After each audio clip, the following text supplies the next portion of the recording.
그 땅의 기근이 심해졌습니다. 이집트에서 가져온 곡식을 다 먹고 나자 아버지가 그들에게 말했습니다. 다시 가서 우리를 위해 양식을 좀 더 사오라. 유다가 아버지에게 말했습니다. 그 사람이 저희에게 단호하게 말하기를 만약 너희 동생이 너희와 함께 오지 않으면 너희가 다시는 내 얼굴을 보지 못할 것이다 라고 했습니다. 아버지께서 만약 막내를 저희와 함께 보내신다면 저희가 내려가서 아버지를 위해 양식을 사오겠습니다. 그러나 베냐민을 보내지 않으시겠다면 저희도 내려가지 않겠습니다. 그 사람이 저에게 너희 동생이 함께 오지 않으면 너희가 다시는 내 얼굴을 보지 못할 것이다 라고 했기 때문입니다. 이스라엘이 물었습니다. 왜 그 사람에게 동생이 있다는 말을 해서 나를 곤란하게 만드느냐? 그들이 대답했습니다. 그 사람이 저희와 저희의 가족 사항을 자세히 물어봤습니다. 그가 너희 아버지가 살아계시냐, 너희에게 다른 형제가 있느냐라고 해서 저희는 그저 묻는 대로 대답했을 뿐입니다. 그가 너희 동생을 데리고 내려오라고 할 줄 저희가 어떻게 알았겠습니까? 유다가 아버지 이스라엘에게 말했습니다. 이 아이를 저희와 함께 보내십시오. 그러면 저희가 당장 가겠습니다. 그래야 저희도 아버지도 저희 자식들도 죽지 않고 살 것입니다. 제가 베냐민을 책임지겠습니다. 제게 책임을 물으십시오. 만약 제가 그를 아버지께 데려와 아버지 앞에 세우지 못한다면 제가 평생토록 아버지 앞에서 그 죄를 다 받겠습니다. 저희가 늦장을 부리지 않았다면 벌써 2번은 갔다 왔을 것입니다. 그들의 아버지 이스라엘이 그들에게 말했습니다. 꼭 그래야만 한다면 이렇게 하자. 너희 자루에 이 땅의 가장 좋은 물건들 곧 향유 조금과 꿀 조금과 향신료와 모략과 피스타치오와 아몬드를 넣어서 그 사람에게 선물로 갖고 가라. 돈도 2배로 갖고 가서 지난번에 너희 자루 아귀에 담겨 돌아온 돈을 돌려주라. 그것은 아마 실수였을 것이다. 내 동생도 데리고 떠나 다시 그 사람에게 가라. 전능하신 하나님께서 너희로 그 사람 앞에서 긍휼을 입게 하셔서 너희의 다른 형제와 베냐민을 너희와 함께 돌아오게 하기를 바란다. 그러나 내가 내 자식들을 잃어야 된다면 잃을 수밖에 없다. 형제들이 선물과 2배의 돈을 챙겨들고 베냐민도 데리고 이집트로 내려가 요셉 앞에 섰습니다. 요셉은 베냐민이 형제들과 함께 있는 것을 보고 자기 집의 관리인에게 말했습니다. 이 사람들을 내 집 안으로 들이고 짐승을 잡아 식사할 준비를 하여라. 그들이 정오에 나와 함께 식사할 것이다. 관리인이 요셉의 말씀대로 해 형제들을 요셉의 집으로 돌아오게 했습니다.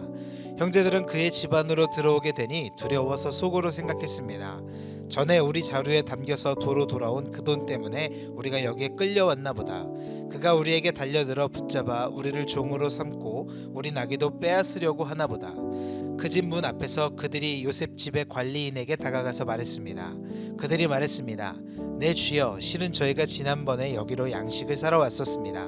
그런데 저희가 여관에 도착해서 저희 자루를 열어보니 각 사람의 자루 입구마다 돈이 고스란히 들어 있었습니다. 그래서 저희가 그것을 다시 가져왔습니다. 그리고 저희가 양식을 살 돈을 더 가져왔습니다. 저희는 누가 돈을 자루에 넣었는지 모릅니다. 그 관리인이 말했습니다.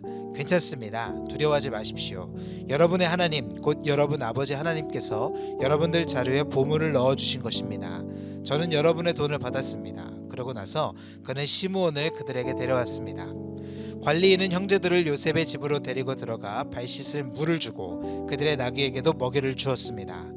형제들은 자신들이 거기에서 식사를 하게 되리라는 것을 들었기 때문에 정오가 돼 요셉이 오기 전에 준비해온 선물을 챙겼습니다. 요셉이 집에 오자 그들은 준비한 선물을 집 안으로 갖고 들어가 그 앞에서 땅에 엎드려 절했습니다. 요셉은 형제들에게 잘 있었는지 묻고 난 다음에 말했습니다. 너희가 말했던 너희의 늙은 아버지는 어떠하시냐? 그분이 아직 살아계시냐?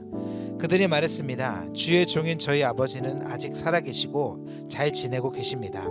그들이 다시 머리 숙여 절했습니다. 요셉이 눈을 들어 자기 어머니의 아들인 자기 동생 베냐민을 보고 이 아이가 너희가 내게 말했던 그 막내냐 하고 물어보고 다시 말했습니다. 아이야, 하나님께서 내게 은혜 베푸시기를 바란다. 요셉은 서둘러서 밖으로 나갔습니다. 그가 자기 동생을 보자 애틋한 마음이 불타올랐기 때문이었습니다. 그는 울 곳을 찾아 자기 방으로 들어가 울었습니다. 그러고 나서 요셉은 얼굴을 씻고 다시 나왔습니다. 그가 마음을 진정시키면서 말했습니다. 음식을 내오너라. 사람들이 음식을 요셉에게 따로 차려주고 그 형제들에게 따로 차려주고 요셉과 함께 식사를 하는 이집트 사람들에게 또 따로 차려주었습니다.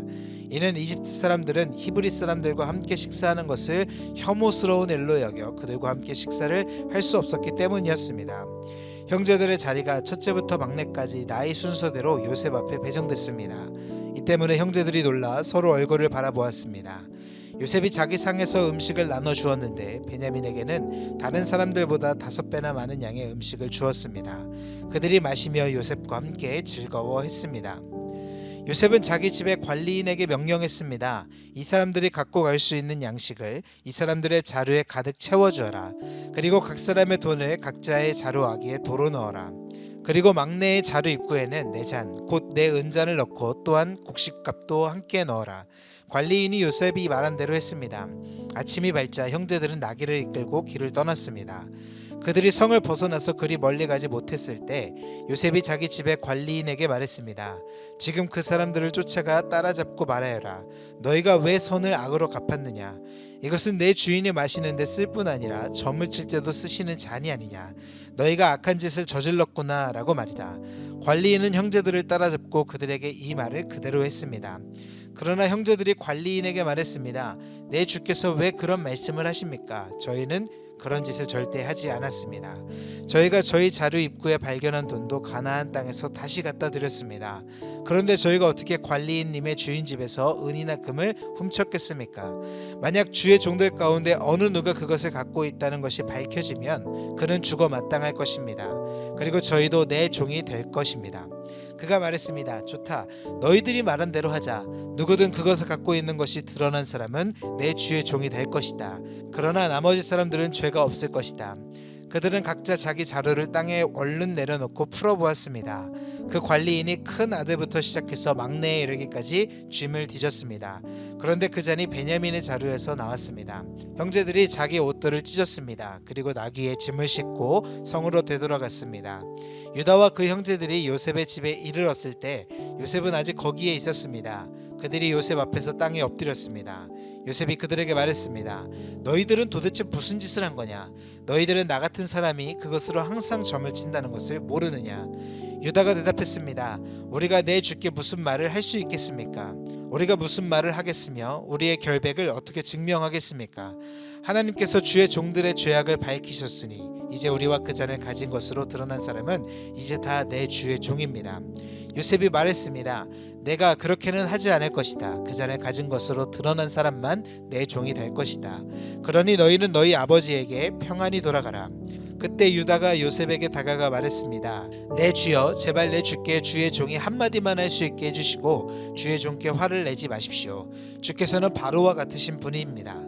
내 주께서 이 종들에게 너희에게 아버지의 형제가 있느냐고 물으시기에 저희가 나이든 아버지와 그 노년에 난 막내 아들이 있는데 그 형은 죽었고 그 어머니의 아들은 하나밖에 남지 않아서 아버지께서 그를 사랑하십니다 라고 대답했습니다. 그러자 주께서는 종들에게 내가 직접 그 아이를 보도록 내게 데리고 내려오라고 하셨습니다. 그래서 저희가 내 주께 그 아이는 아버지를 떠날 수가 없습니다. 그가 아버지를 떠나면 아버지께서 돌아가십니다 라고 말씀드렸습니다. 그런데 주께서는 종들에게 너희 막내 동생이 너희와 함께 내려오지 않으면 너희가 다시는 내 얼굴을 보지 못할 것이다 라고 말씀하셨습니다. 그래서 저희가 주의 종 곧 제 아버지께 돌아가서 내 주께서 하신 말씀을 전했습니다. 그 후 저희 아버지께서 다시 가서 양식을 좀 더 사오라고 하셨습니다. 저희는 못 내려갑니다. 다만 저희 막내 동생이 저희와 함께 간다면 가겠습니다.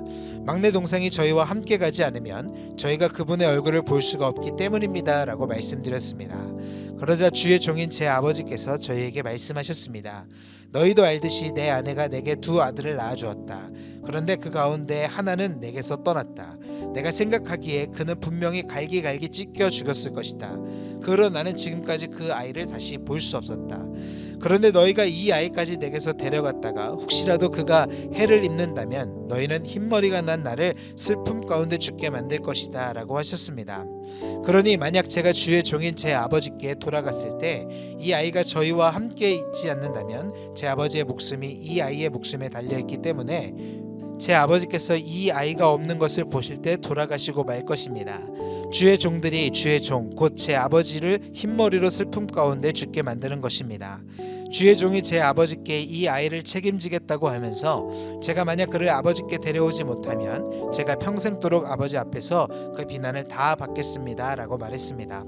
그러니 제발 이 아이 대신 이 종이 내 주의 종으로 여기 남게 하시고 이 아이는 자기 형들과 함께 고향으로 돌아가게 해주십시오.